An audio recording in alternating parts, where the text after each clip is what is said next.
প্রিয় ভক্তবৃন্দ ও দর্শক বন্ধুরা, আপনাদের সকলকে জানাই আন্তরিক প্রণাম ও ভালোবাসা। স্বাগতম আপনাদের প্রিয় ইউটিউব চ্যানেল মাধব বাণীতে। এখানে আমরা শুধু গল্প বলি না, শুধু ধর্মীয় তথ্য দিই না, আমরা চেষ্টা করি জীবনের গভীর প্রশ্নগুলোর উত্তর খুঁজে বের করতে। এমন প্রশ্ন যা হয়তো বহুদিন ধরে আপনার মনের ভেতরে ঘুরপাক খাচ্ছে, কিন্তু সঠিক ভাষায় প্রকাশ করতে পারেননি। আজকের ভিডিওতে আমরা এমনই এক গভীর চিন্তা জাগানিয়া প্রশ্ন নিয়ে আলোচনা করতে চলেছি, গীতা কি ভাগ্য বদলাতে পারে? একবার ভেবে দেখুন, আমরা প্রত্যেকেই জীবনের কোনো না কোনো সময় এই কথাটি বলেছি, এটাই আমার ভাগ্য, আমার কপালটাই খারাপ, ভাগ্যে যা আছে তাই হবে। কিন্তু সত্যিই কি সব কিছু পূর্বনির্ধারিত? আমাদের চেষ্টা, আমাদের প্রার্থনা, আমাদের ভক্তি এসবের কি কোনো মূল্য নেই? আর যদি থাকে, তাহলে শাস্ত্রের মধ্যে এমন কোনো শক্তি আছে কি যা মানুষের ভাগ্যের গতিপথ পরিবর্তন করতে পারে? এই প্রশ্নের উত্তর খুঁজতে গেলে আমাদের যেতে হবে সেই মহান আধ্যাত্মিক গ্রন্থের কাছে, যার নাম শুনলেই কোটি কোটি মানুষের হৃদয়ে শ্রদ্ধা জাগে, শ্রীমদ্ ভগবদ্ গীতা। মহাভারতের যুদ্ধক্ষেত্রে, কুরুক্ষেত্রের প্রান্তরে যখন অর্জুন বিভ্রান্ত, হতাশ এবং কর্তব্য সম্পর্কে সংশয় পড়েছিলেন, তখন স্বয়ং ভগবান শ্রীকৃষ্ণ তাকে যে জ্ঞান প্রদান করেছিলেন সেটিই গীতা। সেই জ্ঞান কেবল যুদ্ধের জন্য নয়, সেটি মানব জীবনের প্রতিটি সংগ্রামের জন্য। আজও আমরা প্রত্যেকে কোনো না কোনো কুরুক্ষেত্রের মধ্যে দাঁড়িয়ে আছি। কারো কুরুক্ষেত্র সংসার, কারো অর্থকষ্ট, কারো সম্পর্কে টানাপোড়েন, কারো মানসিক অস্থিরতা। প্রশ্ন হল, এই অবস্থায় গীতা কি শুধু সান্ত্বনা দেয়, নাকি বাস্তবে কি ভাগ্যের চাকা ঘুরিয়ে দিতে পারে? বন্ধুরা, এই ভিডিওটি শেষ পর্যন্ত দেখুন, কারণ আজ আমরা শুধুমাত্র আবেগের কথা বলবো না। আমরা যুক্তি, শাস্ত্র, অভিজ্ঞতা এবং বাস্তব জীবনের উদাহরণ দিয়ে বুঝতে চেষ্টা করব ভাগ্য বলতে আসলে কি বোঝায়, ভাগ্য কি স্থির না পরিবর্তনশীল, আর গীতা সেই পরিবর্তনের চাবিকাঠি হতে পারে কি? গীতায় একটি অত্যন্ত গুরুত্বপূর্ণ শিক্ষা হল কর্ম। শ্রীকৃষ্ণ অর্জুনকে বলেন, কর্মণ্যে বাধিকার আস্তে মা ফলেষু কদাচন, অর্থাৎ তোমার অধিকার শুধু কর্মে, ফলে নয়। এখানে একটা গভীর সত্য লুকিয়ে আছে। আমরা প্রায়ই ফলকে ভাগ্য বলে ধরে নিই। পরীক্ষার ফেল করলে বলি ভাগ্য খারাপ, ব্যবসায় লোকসান হলে বলি কপাল খারাপ। কিন্তু গীতা শেখায় ফল হলো কর্মের প্রতিফল। তাহলে প্রশ্ন আসে, যদি কর্ম বদলানো যায়, তবে কি ফলও বদলাবে না? আর ফল বদলালে কি আমরা তাকে ভাগ্য পরিবর্তন বলবো না? দেখুন, ভাগ্য শব্দটি সাধারণত তিনভাবে বোঝানো হয়। প্রথমত, পূর্বজন্মের কর্মফল; দ্বিতীয়ত, বর্তমান জীবনের পরিস্থিতি; তৃতীয়ত, ভবিষ্যতের সম্ভাব্য ফলাফল। গীতা এই তিনটিকেই স্পর্শ করে। গীতা বলে, মানুষ নিজেই নিজের বন্ধু, আবার নিজেই নিজের শত্রু। অর্থাৎ নিজের চিন্তা, নিজের সিদ্ধান্ত, নিজের কর্ম এসবই ভবিষ্যতের পথ তৈরি করে। অনেকেই বলেন সবকিছু ঈশ্বরের ইচ্ছায় হয়। হ্যাঁ, ঈশ্বরের ইচ্ছা অবশ্যই আছে, কিন্তু ঈশ্বর আমাদের স্বাধীন ইচ্ছাও দিয়েছেন। যদি সব পূর্ব নির্ধারিতই হতো, তাহলে উপদেশ দেওয়ার কোনো প্রয়োজন ছিল না। শ্রীকৃষ্ণ যদি জানতেন অর্জুন যুদ্ধে নামবেই, তাহলে তিনি এত বিশদভাবে জ্ঞান দিতেন কেন? কারণ তিনি জানতেন সিদ্ধান্ত অর্জুনকেই নিতে হবে। এই জায়গাতেই গীতার প্রকৃত শক্তি। গীতা আমাদের ভাগ্যকে জাদুর মতো বদলে দেয় না, গীতা আমাদের চেতনা বদলে দেয়। আর চেতনা বদলালে সিদ্ধান্ত বদলায়, সিদ্ধান্ত বদলালে কর্ম বদলায়, কর্ম বদলালে ফল বদলায়।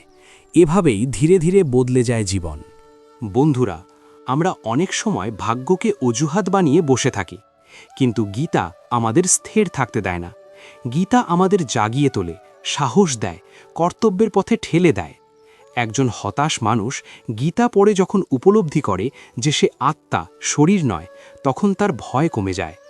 একজন ব্যর্থ মানুষ যখন বোঝে যে ফল নয়, কর্মই আসল, তখন সে আবার উঠে দাঁড়ায়। একজন লোভী মানুষ যখন উপলব্ধি করে যে আসক্তিই দুঃখের মূল, তখন সে সংযম শেখে। এগুলো কি ভাগ্য পরিবর্তন নয়? আজকের এই ভিডিওর প্রথম অংশে আমরা শুধু ভূমিকা তৈরি করলাম, প্রশ্ন তুললাম, ভাবনার দরজা খুললাম।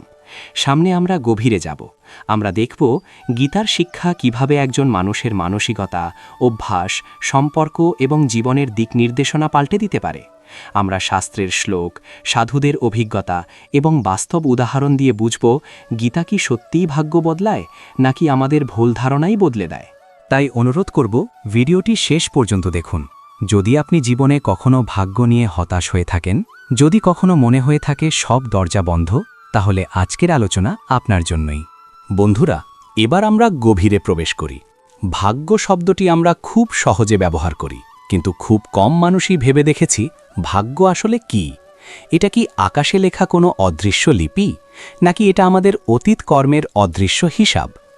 গীতার আলোকে যদি আমরা বিষয়টি দেখি, তাহলে বুঝতে পারব ভাগ্য কোনো রহস্যময় কল্পকাহিনী নয়, এটি এক সুসংবদ্ধ কর্মফলের প্রক্রিয়া।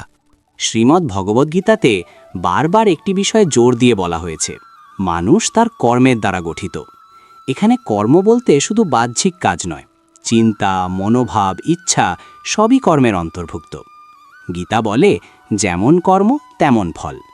এখন প্রশ্ন হলো, যদি ফলই ভাগ্য হয়, তাহলে কর্মই কি ভাগ্যের নির্মাতা নয়? আমরা প্রায় শুনি পূর্বজন্মের কর্মফলেই আজকের জীবন। এই ধারণা হিন্দু দর্শনে প্রচলিত। কিন্তু গীতা কেবল অতীতের ওপর দায় চাপিয়ে বসে থাকতে শেখায় না, বরং গীতা বলে বর্তমান মুহূর্তই সবচেয়ে গুরুত্বপূর্ণ, কারণ এই মুহূর্তের সিদ্ধান্তই ভবিষ্যতের ভাগ্য রচনা করছে। কুরুক্ষেত্রে যুদ্ধক্ষেত্রে অর্জুন যখন অস্ত্র ফেলে বসে পড়েছিলেন, তখন তিনি বলেছিলেন, আমি যুদ্ধ করব না। যদি তখন তিনি সেই সিদ্ধান্তেই স্থির থাকতেন, তাহলে ইতিহাস অন্যরকম হতো। কিন্তু ভগবান শ্রীকৃষ্ণ তাকে বোঝালেন, কর্তব্য থেকে পিছু হটা সমাধান নয়। অর্জুনের মানসিকতা বদলাল, সিদ্ধান্ত বদলাল, কর্ম বদলাল, এবং সেই পরিবর্তনই মহাভারতের গতিপথ নির্ধারণ করল। এখানে আমরা একটি বড় শিক্ষা পাই। ভাগ্য স্থির নয়, এটি চলমান। এটি এক নদীর মতো, যার গতিপথ নির্ভর করে আমরা কোন দিকে বাঁধ দিচ্ছি, কোন দিকে প্রবাহিত করছি। গীতায় আরেকটি গুরুত্বপূর্ণ বিষয় হল সংস্কার বা অভ্যাসগত প্রবণতা। আমাদের পূর্বের কাজ ও চিন্তা মনের ওপর ছাপ ফেলে। সেই ছাপই ভবিষ্যতে সিদ্ধান্তকে প্রভাবিত করে। ফলে আমরা অনেক সময় বলি, আমি এমনই, আমার স্বভাবই এমন।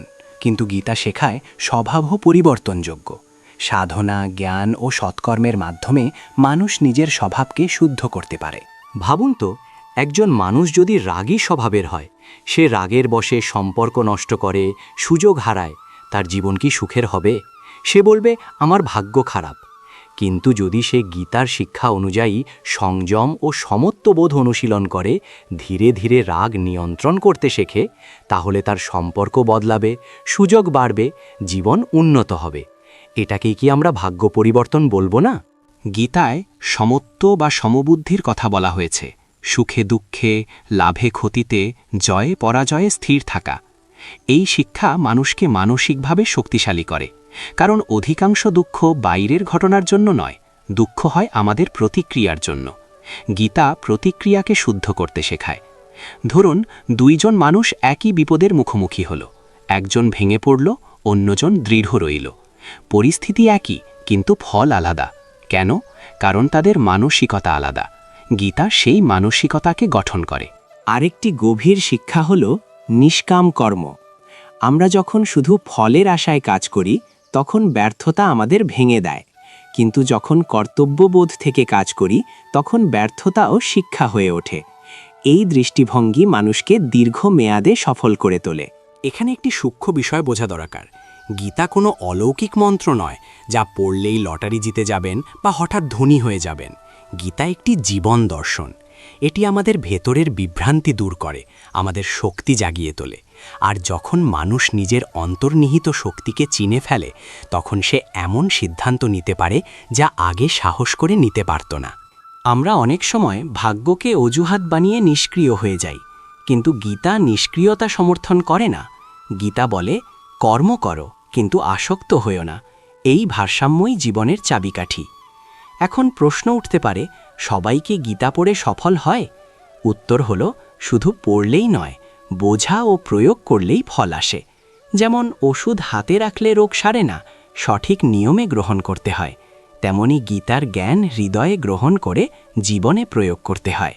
বন্ধুরা, ভাগ্যকে যদি আমরা একটি বীজ মনে করি, তাহলে কর্ম হলো সেই বীজের পরিচর্যা। মাটি, জল, আলো সবকিছু ঠিক থাকলে বীজ ভালো গাছ হবে। গীতা আমাদের সেই পরিচর্যার পদ্ধতি শেখায়। এই পর্যন্ত আমরা বুঝলাম ভাগ্য স্থির নয়, কর্মের দ্বারা পরিবর্তনশীল। কিন্তু একটি বড় প্রশ্ন এখনও বাকি। পূর্বজন্মের কর্মফল যদি শক্তিশালী হয়, তাহলে বর্তমানের প্রচেষ্টা কতটা কার্যকর?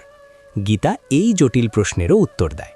এবার আমরা এমন একটি সূক্ষ্ম কিন্তু অত্যন্ত গুরুত্বপূর্ণ বিষয়ে প্রবেশ করব, যা না বুঝলে গীতা কি ভাগ্য বদলাতে পারে, এই প্রশ্নের পূর্ণ উত্তর পাওয়া যায় না। বিষয়টি হল কর্ম, প্রারব্ধ এবং ঈশ্বরের কৃপা।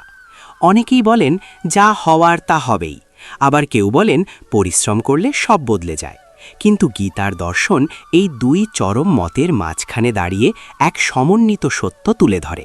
হিন্দু দর্শনে কর্মকে সাধারণত 3 ভাগে ভাগ করা হয়: সঞ্চিত, প্রারব্ধ এবং ক্রিয়মান। সঞ্চিত হল বহু জন্মের সঞ্চিত কর্মফল, প্রারব্ধ হল সেই অংশ যা বর্তমান জীবনে ফল দিচ্ছে, আর ক্রিয়মান হল আমরা এখন যা করছি। এখানে একটি গভীর দার্শনিক প্রশ্ন আসে, প্রারব্ধ যদি স্থির থাকে তাহলে গীতা কিভাবে পরিবর্তন আনতে পারে? শ্রীমদ্ ভগবদ্ গীতাতে একটি আশ্চর্য আশ্বাস দেওয়া হয়েছে। ভগবান শ্রীকৃষ্ণ বলেন, সর্বধর্মান পরিত্যাজ্য মামেকাং শরণাং ব্রজ, অহং ত্বা সর্বপাপেভ্য মোক্ষয়িষ্যামি মা শুচঃ। অর্থাৎ সব কিছু ছেড়ে আমার শরণ নাও, আমি তোমাকে সব পাপ থেকে মুক্ত করব। এখানে পাপ শুধু নৈতিক অপরাধ নয়, এটি দুঃখের কারণসমূহকেও বোঝায়। এই শ্লোক একটি গভীর ইঙ্গিত দেয়। মানুষের জীবনে এমন একটি শক্তি আছে যা কেবল যান্ত্রিক কর্মফলের সীমার বাইরে। সেটি হল ঈশ্বরের কৃপা এবং আত্মসমর্পণ। যখন মানুষ নিজের অহংকার ছেড়ে ভগবানের শরণ গ্রহণ করে, তখন তার দৃষ্টিভঙ্গি বদলে যায়। সে আর নিজেকে ভাগ্যের দাস মনে করে না, সে নিজেকে ঈশ্বরের আশ্রিত মনে করে। একটি উদাহরণ ভাবুন, 2 জন ব্যক্তি একই দারিদ্র্যের মধ্যে জন্ম নিল। একজন সারা জীবন হাহাকার করল, আমার কপাল খারাপ। অন্যজন কঠোর পরিশ্রম করল, সৎ পথে চলল, প্রার্থনা করল, ধৈর্য রাখল। কয়েক বছর পরে তাদের অবস্থান সম্পূর্ণ আলাদা। এখানে কি শুধু ভাগ্যের পার্থক্য, নাকি মনোভাব ও সিদ্ধান্তের পার্থক্য? গীতা আমাদের শেখায় প্রারব্ধ কিছু সীমা নির্ধারণ করতে পারে, কিন্তু সেই সীমার ভেতরে আমরা কিভাবে চলব সেটি আমাদের হাতে।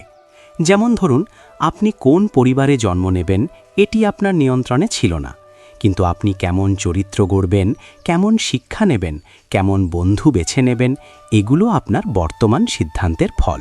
আরও গভীরভাবে দেখলে বোঝা যায়, গীতা কেবল বাহ্যিক সাফল্যের কথা বলে না, এটি অভ্যন্তরীণ মুক্তির কথা বলে।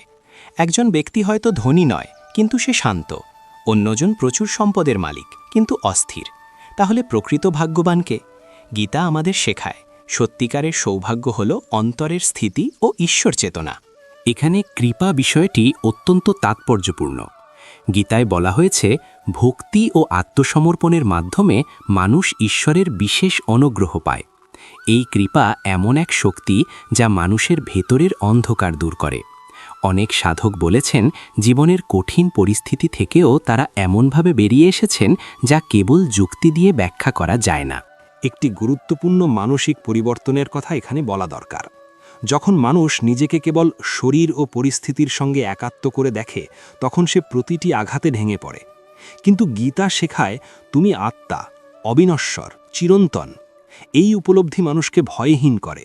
ভয় কমলে সিদ্ধান্ত শক্তিশালী হয়, সিদ্ধান্ত শক্তিশালী হলে জীবন এগোয়।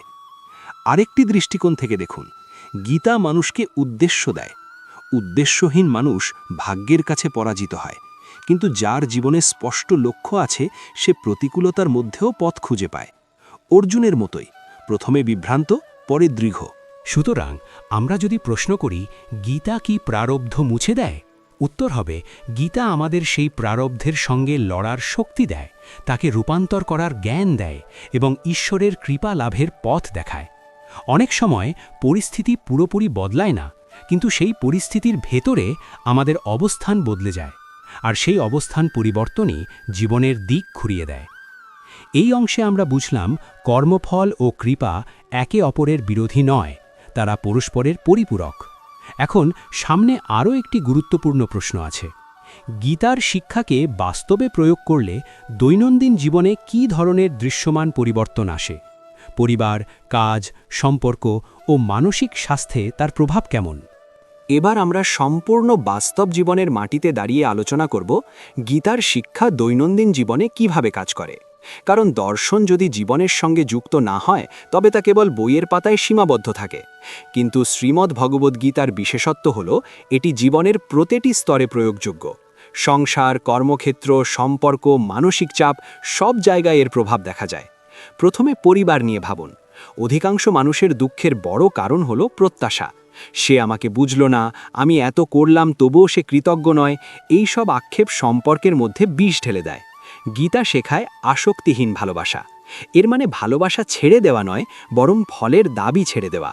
যখন আমরা কর্তব্যবোধ থেকে ভালোবাসি তখন হতাশা কমে যায়, সম্পর্ক হালকা হয়। একজন বাবা যদি সন্তানকে শুধু নিজের অসম্পূর্ণ স্বপ্ন পূরণের যন্ত্র মনে করেন তবে দ্বন্দ্ব তৈরি হবে। কিন্তু যদি তিনি সন্তানের স্বভাব ও যোগ্যতা বুঝে তাকে পথ দেখান, ফলের প্রতি অতিরিক্ত জোর না দেন, তাহলে পরিবেশ বদলে যায়। এই পরিবর্তন কি ভাগ্যের পরিবর্তন নয়? কর্মক্ষেত্রে আসি। আজকের যুগে স্ট্রেস একটি বড় সমস্যা। চাকরির অনিশ্চয়তা, ব্যবসায় প্রতিযোগিতা, সব মিলিয়ে মানুষ উদ্বিগ্ন। গীতা এখানে এক অসাধারণ নীতি দেয়, যোগস্থ কুরু কর্মাণি, অর্থাৎ মানসিক ভারসাম্য রেখে কাজ কর। আমরা সাধারণত কাজের আগে উদ্বেগ তৈরি করি, কাজের সময় চাপ বাড়াই আর ফলের পরে হতাশ হই। গীতা এই চক্র ভাঙতে শেখায়।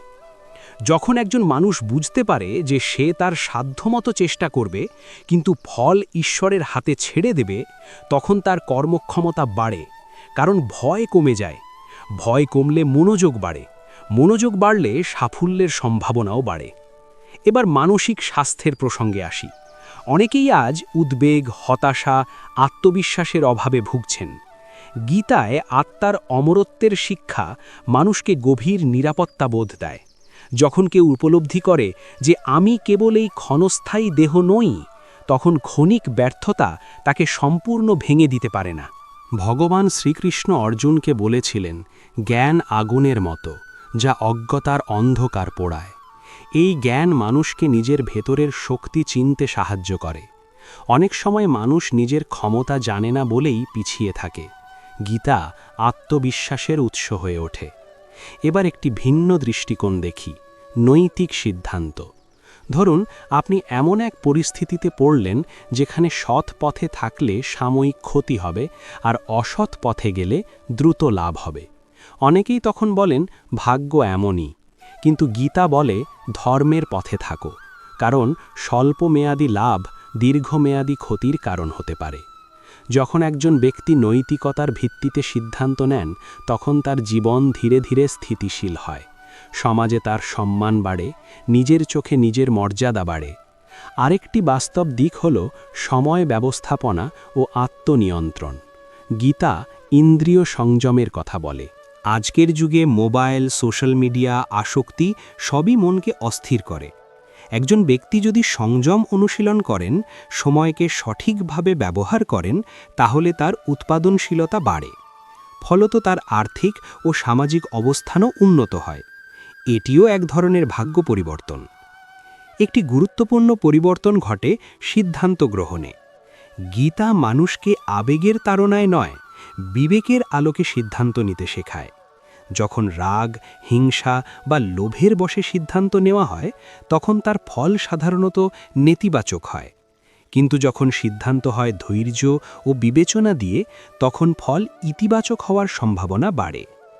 এখানে আমরা লক্ষ্য করি গীতা বাইরের ঘটনাকে সরাসরি বদলায় না, এটি আমাদের ভেতনের প্রতিক্রিয়া বদলায়, আর সেই প্রতিক্রিয়াই নতুন বাস্তবতা তৈরি করে।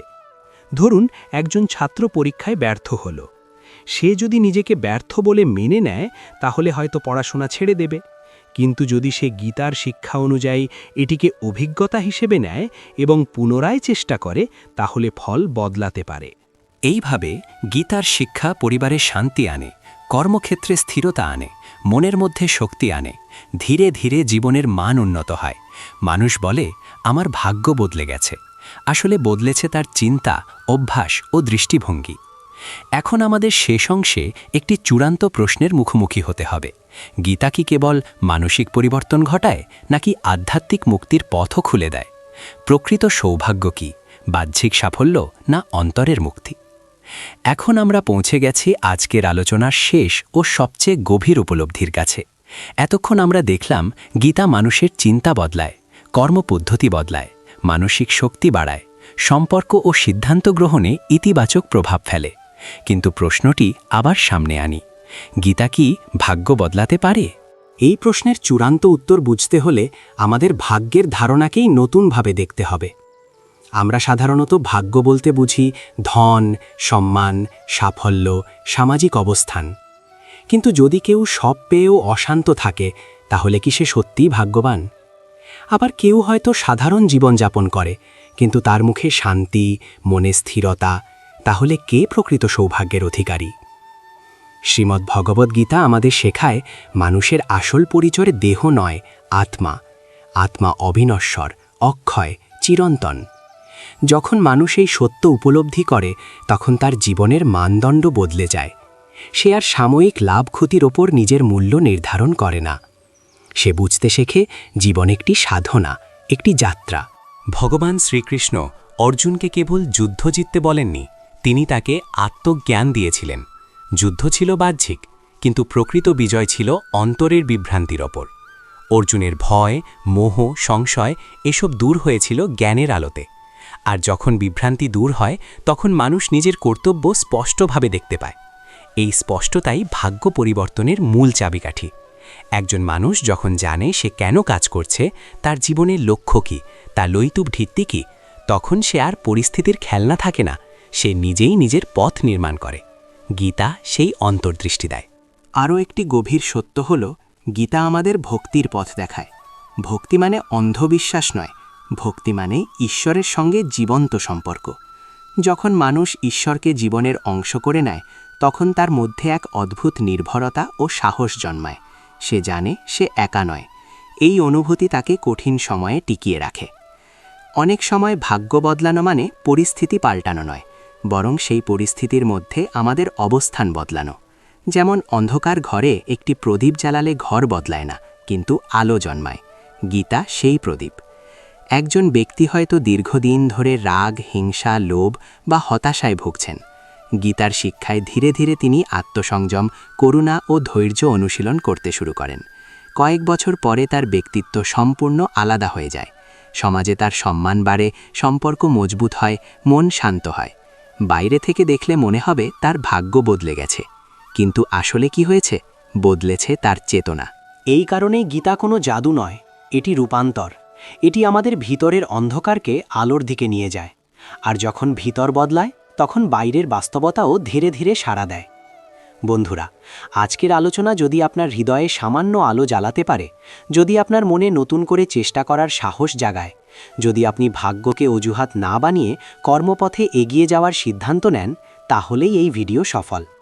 মনে রাখবেন, ভাগ্য পাথরে খোদাই করা নয়, এটি আমাদের কর্ম, জ্ঞান ও ভক্তির মাধ্যমে গড়ে ওঠে। আর সেই পথের দিশারি হতে পারে গীতা। আপনি যদি চান জীবনের গভীর প্রশ্নগুলোর উত্তর খুঁজতে, যদি চান আধ্যাত্মিক জ্ঞানের আলোয় নিজের পথ স্পষ্ট করতে, তাহলে অবশ্যই মাধব বাণী চ্যানেলটি সাবস্ক্রাইব করুন। এই চ্যানেলে আমরা নিয়মিত এমন আলোচনা নিয়ে আসি, যা শুধু ধর্মীয় তত্ত্ব নয়, জীবনকে দেখার নতুন দৃষ্টিভঙ্গি দেয়। ভিডিওটি ভালো লাগলে লাইক দিন, আপনার মতামত কমেন্টে জানান, আর শেয়ার করুন তাদের সঙ্গে যারা হয়তো আজ নিজের ভাগ্য নিয়ে হতাশ হয়ে বসে আছেন। চলুন আমরা সবাই মিলে জ্ঞানের পথে, কর্মের পথে এবং ভক্তির পথে এগিয়ে চলি। হরে কৃষ্ণ। আবার দেখা হবে মাধব বাণীর পরবর্তী পর্বে।